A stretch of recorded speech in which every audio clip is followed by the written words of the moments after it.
Hello, welcome for today another episode.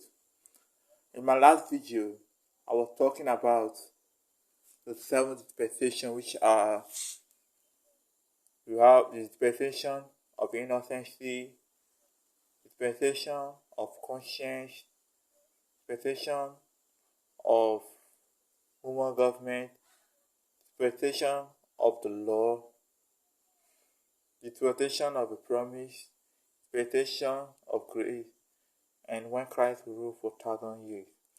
And I said in my next video I'm gonna explain them one after the other. And today we are going to deal with one dispensation, which is the dispensation of the innocency.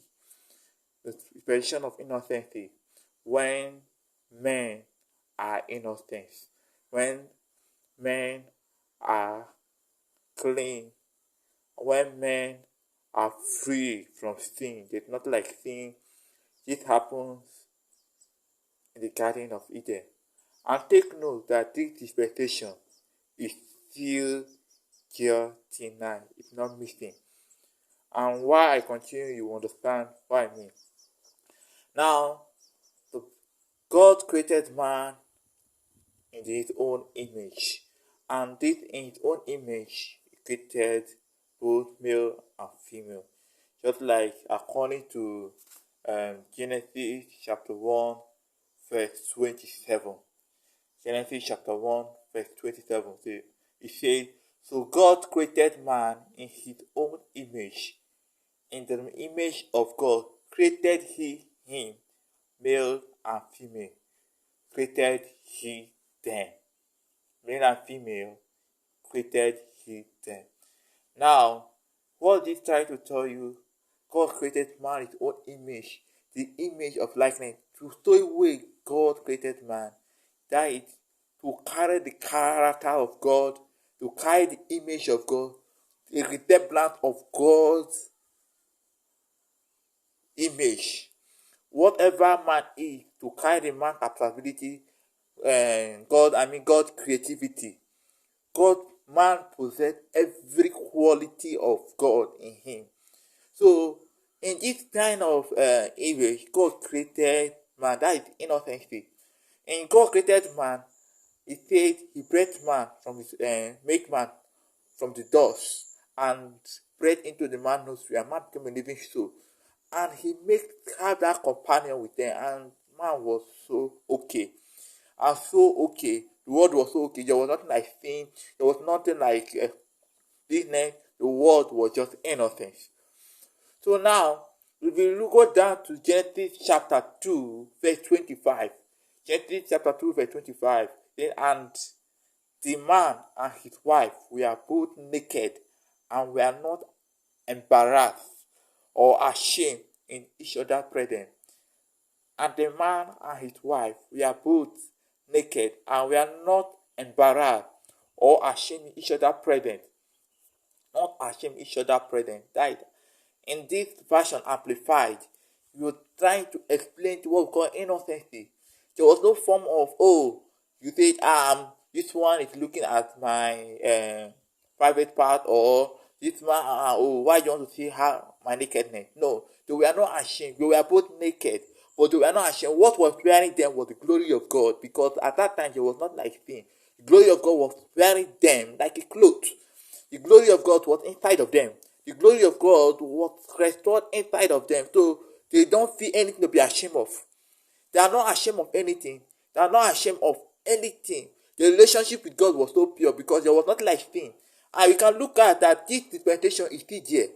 When we observe that children of 0, even down to 7 years, are not ashamed of their nakedness. This is the era of what? Innocency. Because sin was not there. Sin was not there.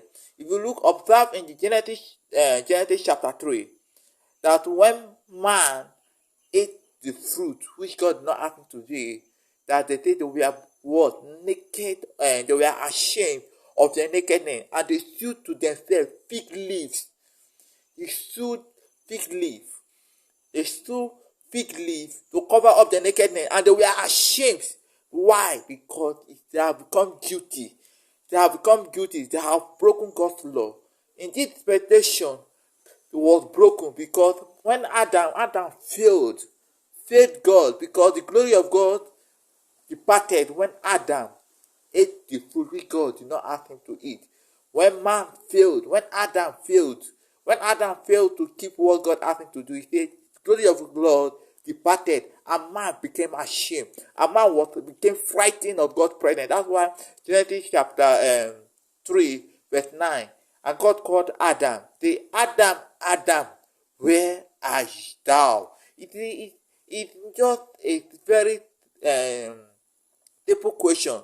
Adam, Adam, where are you?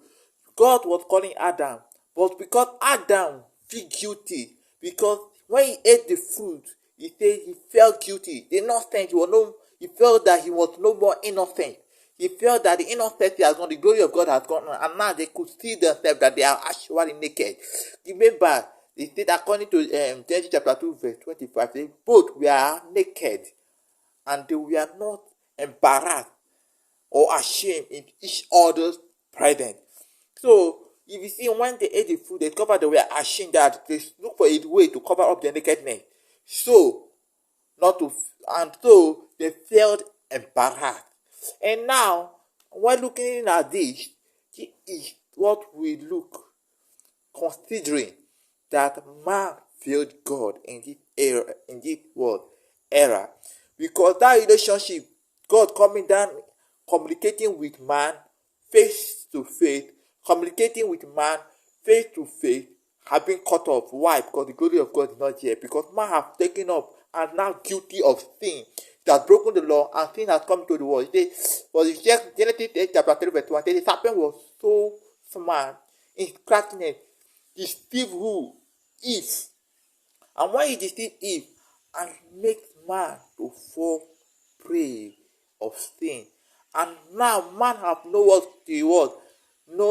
what have eaten the knowledge or the fruit, the tree of knowledge and of to know and of what knowledge and of evil, and man have know what is good and what is bad. So man have what error, and this dispensation of innocency had been shattered, because God had to drive away man from the Garden of Eden. God had to drive away man from the Garden of Eden because they no more possess the glory of God in him. And this innocency had been destroyed. Though it did not disappear. God kept it. So that to be as a symbol that yet there was once a time that Adam and Eve were living the Garden of Eden. They were not ashamed of their nakedness. That's why you can observe it, like I earlier said, that children of 0, even that to 7 to 10, are not even ashamed. You see that when rain is falling, they will like to run under the rain, remove their clothes on their birthday suit, run under their birthday suit. They don't even care whether be it male or female, both the boys and girls can bathe together. They don't feel anything because they feel their hearts are free. But in this dispensation, you discover that the innocency God had, the innocency that man had, has been what terminated, and guilt had built. But only thing that God had to do for a way in which he will communicate with man, in which he can communicate with man, in which he can have a good communication with man, in which he can have a good relationship, so that man can have a good relationship with him. He said, so that you will see the effectiveness of fellowship with man and him. So in my next video, I'm gonna talk about the next dispensation, which is conscience, that God brought about, and how it came about, and how, if you have any question, you can ask and I will answer you. Thank you, and God bless you.